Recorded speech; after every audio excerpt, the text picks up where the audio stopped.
ሰላም ጤና ይስጥልን። በመላው ዓለም የምትገኙ የተወደዳችሁ የሮሃ ቲቪ ተከታታዮች በቅድሚያ ለመላው የእስልምና እምነት ተከታዮች እንኳን ለኢድ አል አድሃ የአረፋ በዓል አደረሳችሁ እያልን የግንቦት 19 2018 ዓ.ም የረፋድ ዜናዎችን ይዘንላችሁ ቀርበናል። የብልጽግና አመራሮችን አጅቦ ሲጓዝ የነበረ ወታደራዊ ኦራል መኪና መገልበጡ ተሰምቷል።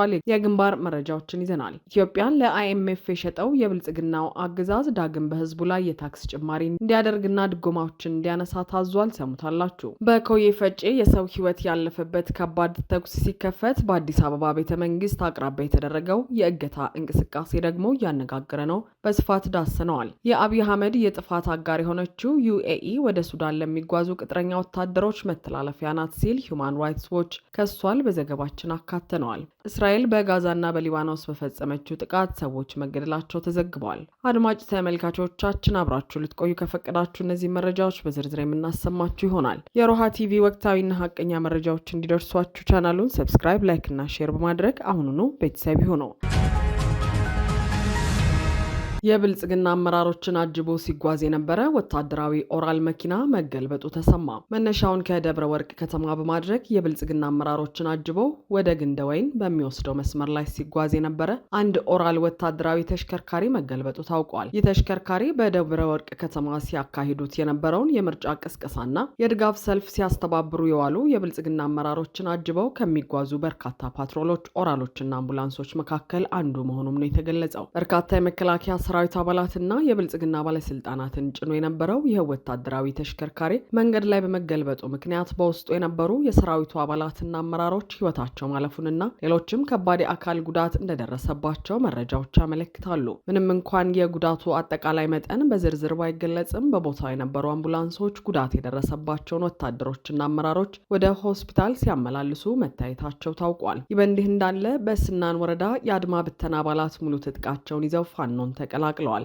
በጎጃም የብልጽግና ሰራዊት የሞራል ውድቀትና የመዋቅር መፈራረስ ተባብሶ መቀጠሉን ተከትሎ ስርዓቱን የከዱ ወታደሮች ቁጥር በየዕለቱ እየጨመረ ይገኛል። በአፋብን ቴዎድሮስ እዝ 206ኛ ኮር ስር የሚንቀሳቀሰው 24ኛ ክፍለ ጦር ስናን ረቡ ገበያ አካባቢ ተመድበው የነበሩ 3 የአድማ ብተና አባላትን በይፋ ተቀብሏል። የብልጽግና ሰራዊት 36ኛ ሻለቃ አንደኛ ሻምበል አባል የነበሩት አባላት የአማራን ህዝብ በሚጨፈጭፍና በሚያሳድድ የስርዓቱ የጥፋት መዋቅር ውስጥ እንደማይሰለፉ በይፋ በማወጅ ሙሉ ትጥቃቸውን ይዘው ነው የነጻነት ጎራውን የተቀላቀሉት። በሌላ በኩል ከሰሞኑ በፋኖ የተገደለውን የአገዛዙን ጀኔራል አስናቀ አይተነውን ቀብር አገዛዙ በሚስጥር ማድረጉ እያነጋገረ ነው። ብልጽግና የጀኔራሎቹ ሞት ጭምር ቁማሩ መጫወቻ እንዲሆን ከማድረግ ወደ ኋላ እንደማይልም ይህ ማሳያ ነው። ሆኖም የዚህ ጀኔራል ሞት በብልጽግና ወታደር ውስጥ ከፍተኛ ክፍፍልና ትርምስ የፈጠረ መሆኑም ተገልጿል። በአንድ ወገን የብልጽግና ስልታዊ ድጋፍ ሰጪ ሚዲያዎች በአገዛዙ ውስጥ ያሉ ጀኔራሎች ክፍፍል ውስጥ ገብተዋል፣ ለፋኖ መረጃ የሚሰጡት እነሱ ናቸው እያሉ ሲሆን የብልጽግና የጭፍጨፋ እቅድ አስፈጻሚ ሆነውን ጀኔራል አበባው ታደሰንም ለፋኖ መረጃ ሰጥቷል የሚል ዘመቻ ከፍተውበታል። ሌሎች አስተያየት ሰጪዎች ደግሞ የብልጽግናው አገዛዝ ሀገርን በሚያወድመው ህዝብን በሚጨርሰው ተከታታይ ጦርነቶቹ ጀኔራሎቹን በጥቅም ደልሎ ማሰለፉን ምክንያት ያደርጋሉ።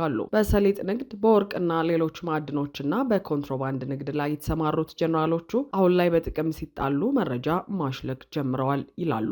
ነገር ግን ፋኖ በራሱ የመረጃ ሰንሰለቱን ተጠቅሞ በልዩ ኦፕሬሽን የፈጸመውን ይህን ጀብዱ ላለመቀበል የሚሰጡ አስተያየቶች መሆናቸው ደግሞ በስፋት እየተነገረ ነው። ኢትዮጵያን ለአይኤምኤፍ የሸጠው የብልጽግናው አገዛዝ ዳግም በህዝቡ ላይ የታክስ ጭማሪ እንዲያደርግና ድጎማዎችን እንዲያነሳ ታዘዘ። ዓለም አቀፉ የገንዘብ ድርጅት አይኤምኤፍ ቆጥሮ ለብልጽግና ያስረከበውን ፖሊሲ አፈጻጸም ኦዲት ለማድረግ ባለሙያዎችን ወደ አዲስ አበባ ልኮ እንደነበር ይታወቃል። ታዲያ እነዚህ የአይኤምኤፍ ባለሙያዎች የብልጽግናው አገዛዝ በታዘዘው መሰረት ያላሟላቸውንና እንዲያሟላቸው የሚገቡ ነገሮችን መዘርዘራቸውን ፎርቹን ጋዜጣ ዘግበዋል። በዚህም አገዛዙ የመንግስት ቀጥተኛ ድጎማ የሚባል ነገርን እንዲያስቀርና እስካሁን ያደረገው የድጎማ ማንሳት በቂ አለመሆኑን ጠቅሰዋል። በተጨማሪም ግብር በአስቸኳይ እንዲጨምር እስካሁን ያደረገው ጭማሪም አጥጋቢ አለመሆኑን አስታውሰዋል። የምንዛሬው ስርዓቱ አሁንም በበቂ ደረጃ እየሄደ አይደለም ያሉት የአይኤምኤፍ ባለሙያዎች ብር ያለ ዋጋው ገበያ ላይ ውሏል። ስለዚህ የብር አቅም ከዚህ በላይ መዳከም አለበት ብለዋል። አሁንም ቢሆን ዶላር ርካሽ ነው፣ ከብር አንጻር ገና መወደድ አለበት ሲሉም ነው ያዘዙት። የብልጽግናው አገዛዝ የኢራኑን ጦርነት ተገና አድርጎ ነዳጅን ወደ ከፍተኛ ዋጋ ያደረሰ ሲሆን ጦርነቱ ቢቆምም የነዳጁ ዋጋም ገና ከዚህ በላይ እንደሚጨምር ተገልጿል። ኢትዮጵያን ለተባበሩት አረብ ኤምሬቶችና ለአይኤምኤፍ የሸጠው የብልጽግናው አገዛዝ አሁን ላይ ህዝቡ በሀገሩ መኖር የማይችልበትን አውድ እየፈጠረ ነው። ሰው በኑሮ ውድነት ሰርቶ መብላት ወጥቶ መግባት እየከበደው ቢሆንም ብልጽግና ግን ገና ቆዳችሁ እስኪገፈፍ ኑሮ ይወደዳል ያለ ይመስላል። በዚህም ሀገሪቷን እንደ ግል ኩባንያ ኦዲት እያስደረገና መመሪያ እየተቀበለ ያለ ስርዓትና መሪ ስለ ሀገር በቀል ፖሊሲ፣ ኢኮኖሚ፣ ሉዓላዊነትና የፖሊሲ ነጻነት ሲለፈልፍ መዋሉ የክፍለ ዘመኑ ታላቅ ስላቅ ነው። ኢትዮጵያ በየትኛውም ዘመን በዚህ ደረጃ የምዕራቡ ዓለም እጅ ላይ ወድቃ አታውቅም፣ እርዳታ እንጂ ፖሊሲ ተቀብላ አታውቅም የሚሉ አስተያየቶችም እየተሰጡ ነው። ታዲያ የእስካሁኑን ጨምሮ ከዚህ በኋላ የሚደረጉ የዋጋ ጭማሪዎችን ህዝቡ ይቋቋማሉ የሚለው ሌላ ጥያቄ ነው። ይህ በእንዲህ እንዳለ ሁሉም አሽከርካሪዎች እንደገና እንዲሰለጥኑና እንዲመዘኑ ያደርጋል ሲል በአለሙ ስሜ የሚመራው ትራንስፖርት ሚኒስቴር አስታውቋል። አህያና በቅሎን በከተሞች ለማጓጓዣነት እናሰማራለን ብለው የነበሩት አለሙ ስሜ ዛሬ ደግሞ ሹፌሮችን እናዘምናለን በሚል አዲስ መንጃ ፍቃድ እንዲያወጡ አዟል። ሚኒስትሩ አሁን በስራ ላይ ያሉ ሁሉም አሽከርካሪዎች እንደገና እንዲሰለጥኑና እንዲመዘኑ በማድረግ ብቃታቸውን እንዲያረጋግጡ የሚያስችል አጠቃላይ የሰነድ ዝግጅት ተጠናቋል ብሏል። ይህ የትራንስፖርት ሚኒስቴር ውሳኔ አዲስ ህዝቡን የመዝረፊያና የድሮን መግዣ ገንዘብ የማሰባሰቢያ መንገድ ነው። በመሆኑም እያንዳንዱ ባለመንጃ ፍቃድ ሹፌር አዲስ መንጃ ፍቃድ ከፍሎ እንዲያወጣ ሊደረግ መሆኑም ቁጣን እየቀሰቀሰ ነው። በኮዬ ፈጬ የሰው ህይወት ያለፈበት ከባድ ተኩስ ሲከፈት በአዲስ አበባ ቤተመንግስት አቅራቢያ የተደረገው የእገታ እንቅስቃሴ ደግሞ እያነጋገረ ነው። ከትናንት በስቲያ ግንቦት 17 2018 ዓ.ም ከምሽቱ 4 ሰዓት ገደማ በአዲስ አበባ ዙሪያ ሸገር ከተማ ኮዬ ፈጬ ክፍለ ከተማ ከባድ የተኩስ ልውውጥ መሰማቱ ተገልጿል። የከተማዋ ነዋሪዎች ለሮሃ እንደገለጹት የተኩስ ልውውጡ በከተማዋ ንፋስ ስልክ ተብሎ በሚጠራው አካባቢ ነው የተሰማው። በዚህ የተኩስ ልውውጥ የአካባቢው ነዋሪዎች ክፉኛ ተደናግጠው የነበረ ሲሆን ምክንያቱን ግን እንደማያውቁ ተናግረዋል። ሆኖም በተኩስ ልውውጡ የሰው ህይወት ማለፉ የታወቀ ሲሆን ስለ ጉዳዩ መረጃ እንዳይወጣ ከፍተኛ ጥረት ተደርጓል። በሌላ በኩል በመከላከያ ሰራዊት መኪና የታገዘ የእገታ ሙከራ በአዲስ አበባ 4 ኪሎ ቤተመንግስት አቅራቢያ ሸራተን ሆቴል አጠገብ መከናወኑ ተሰምቷል። በመዲናዋ አዲስ አበባ ሸራተን ሆቴል አቅራቢያ በመከላከያ ሰራዊት መኪና የእገታ ወንጀል ለመፈጸም የሞከሩ 3 ሰዎች በትናንትናው ዕለት መያዛቸውን የተሰማው ባለሀብት ይንቀሳቀስበታል ተብሎ በሚታሰበው የሸራተን አካባቢ እገታ ለመፈጸም ተሞክሯል የሚለው መረጃ አሁን ቢወጣም ይህ አይነቱ ድርጊት በየዕለቱ በመዲናዋ የሚፈጸም ከሆነ ሰነባብቷል። በመከላከያ አመራሮችና በፌዴራል ፖሊስ አመራሮች ትዕዛዝ ጭምር በመዲናዋ ያሉ ባለሀብቶች እየታገቱ በሚሊዮን የሚቆጠር ገንዘብ እንደሚጠየቁ ይታወቃል። ይህም የአገዛዙ ጦር አዛዦች ከኮንትሮባንድ ንግድና ከማዕድን ስራ ቀጥሎ ትልቁ የሀብት ምንጫቸው እየሆነ መጥቷል። ይህም እገታው ቤተመንግስቱ ስር መድረሱንና ዋናለብኝነት መንገሱን ያመላከተ ነው። ሆኖም ይህ የተሞከረው እገታ ሲከሽፍ የመከላከያ መኪናን በማስመሰል ግለሰቦች ለማገት ሞክሮ የሚል ዜና መሰራቱ አይቀሬ ነው። የአብይ አህመድ የጥፋት አጋር የሆነችው ዩኤኢ ወደ ሱዳን ለሚጓዙ ቅጥረኛ ወታደሮች መተላለፊያ ናት ሲል ሁማን ራይትስ ዎች ከሰሰ።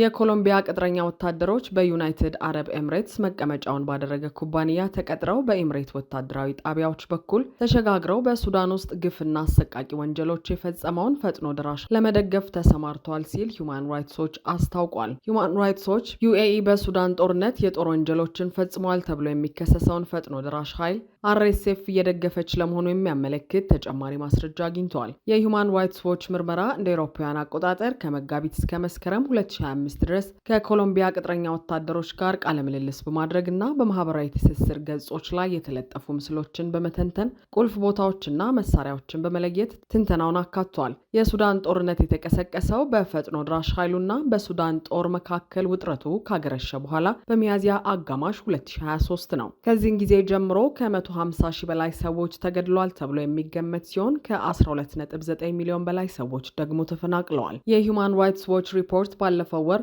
ኮንፍሊክት ኢንሳይትስ ግሩፕ የተባለ ድርጅት ባወጣው የደህንነት ትንተና በሱዳን ምዕራባዊ ክልል ዳርፉር የኮሎምቢያ ቅጥረኛ ወታደሮች ተሳትፎን ይፋ ካደረገ በኋላ የተከተለ ነው። የኮሎምቢያ ፕሬዚዳንት ጉስታቮ ፔትሮ ባለፈው ዓመት እነዚህን ቅጥረኛ ወታደሮች የሞት ጥላ ብለው የጠሯቸው ሲሆን ቅጥራቸውንም ህገወጥ የሰው ዝውውር ብለው ገልጸውታል። ሁማን ራይትስ ዎች በሪፖርቱ ትራንስፖርት ወታደሮቹ ወደ ዳርፉር ከመጓዛቸው በፊት የዩኤኢ፣ ሊቢያ፣ ቻድ እና ሶማሊያ አውሮፕላን ማረፊያዎችን ተጠቅመዋል ብሏል። አንድ ቅጥረኛ ወታደር ለመብት ድርጅቱ ፓስፖርታችን ላይ ማህተም አልመቱም በማለት በዩኤኢ ዋና ከተማ አቡዳቢ ያደረገውን ጉዞ አብራርተዋል። የመብት ድርጅቱ ምርመራ እጅግ የተወሳሰበ የኮሎምቢያና የኤምሬትስ ኩባንያዎች መረብ እንዳለ ይጠቁማል። ኩባንያዎቹ ለቀድሞ የኮሎምቢያ ሰራዊት አባላት በአፍሪካ የድሮን ስራ የሚል ማስታወቂያ አውጥተው ነበር። ሁማን ራይትስ ዎች አቡዳቢ መቀመጫውን ያደረገ ኩባንያ ወደ ሱዳን የተጓዙትን ወታደሮች የመለመለ፣ ለፈጥኖ ድራሽ ኃይሉ ስልታዊና ቴክኒካዊ ድጋፍ ለማቅረብ የእግረኛ ወታደሮች፣ የመሳሪያ ባለሙያ፣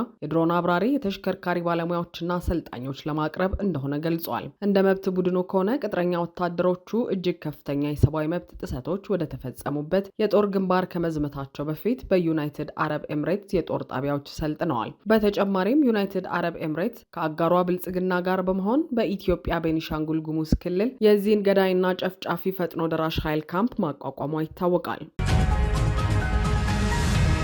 እስራኤል በጋዛና በሊባኖስ በፈጸመችው ጥቃት ሰዎች መገደላቸው ተዘገበ። እስራኤል በተከታታይ በምስራቃዊና ደቡባዊ ሊባኖስ በፈጸመችው ጥቃት በርካታ ሕጻናትን ጨምሮ ቢያንስ 31 ሰዎች መገደላቸውን የሊባኖስ ጤና ሚኒስቴር አስታውቋል። የእስራኤል ጦር በሊባኖስ የሚፈጽመውን ከባድ ጥቃት የቀጠለው ጠቅላይ ሚኒስትር ቤንያሚን ኔታንያሁ በሄዝቦላ ላይ የሚወሰደው ወታደራዊ እርምጃ እንዲጠናከር ትዕዛዝ ከሰጡ በኋላ ነው። የእስራኤል መከላከያ ከ100 በላይ የሄዝቦላ መሰረተ ልማቶችና ተዋጊዎችን ኢላማ አድርጎ ጥቃት መፈጸሙን አስታውቋል። ኔታንያሁ ሰኞ ምሽት በቪዲዮ ባስተላለፉት መልእክት እስራኤል ከሄዝቦላ ጋር ጦርነት ላይ እንደሆነች ተናግረው ሰራዊቱ አድቃቂ ምት እንዲፈጽም ማዘዛቸውንም ገልጸዋል። የእስራኤል ጦር በምድር ከፍተኛ ኃይል አሰማርቶ ዘመቻ እያካሄደና ገዢ መሬቶችን እየተቆጣጠረ ነው ብለዋል። አክለውም በሰሜን እስራኤል የሚገኙ እስራኤላውያንን ከሄዝቦላ ጥቃት ለመከላከል የደህንነት ቀጠናዎች እየመሰረተ ነው ብለዋል። በእስራኤልና ሊባኖስ መካከል የተደረሰው የተኩስ አቁም በተደጋጋሚ ተጥሷል። እስራኤል በደቡባዊ ሊባኖስ በየዕለቱ የአየር ድብደባ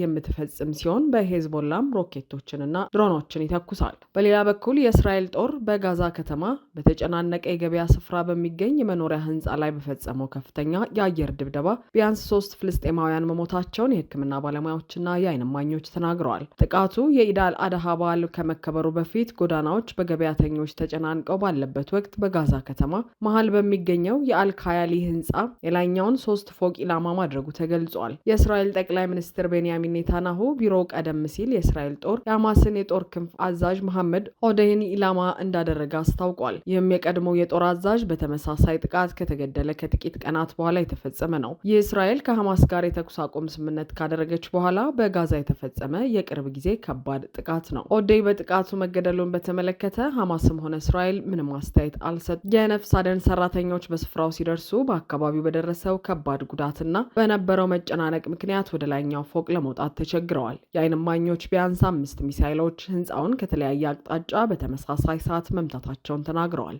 አንድ ነዋሪ ጥቃቱ ከመፈጸሙ በፊት የሄሊኮፕተር ድምፅ መስማቱን ተናግሯል። ከቦታው የተገኘ ተንቀሳቃሽ ምስል እንደሚያሳየው አምቡላንሶችና የሲቪል መከላከያ ሰራተኞች በተመታው ህንፃ ውስጥ የተረፉ ሰዎች ካሉ ሲፈልጉ የሚያሳይ ሲሆን በአቅራቢያው በርካታ ሰዎች ተሰብስበው ነበር። አድማጭ ተመልካቾቻችን የሰዓቱ የሮሃ ቲቪ ዜናዎች የተከታተላችኋቸውን ይመስሉ ነበር። አብራችሁን ስለነበራችሁ ከልብ እናመሰግናለን። ሰላም።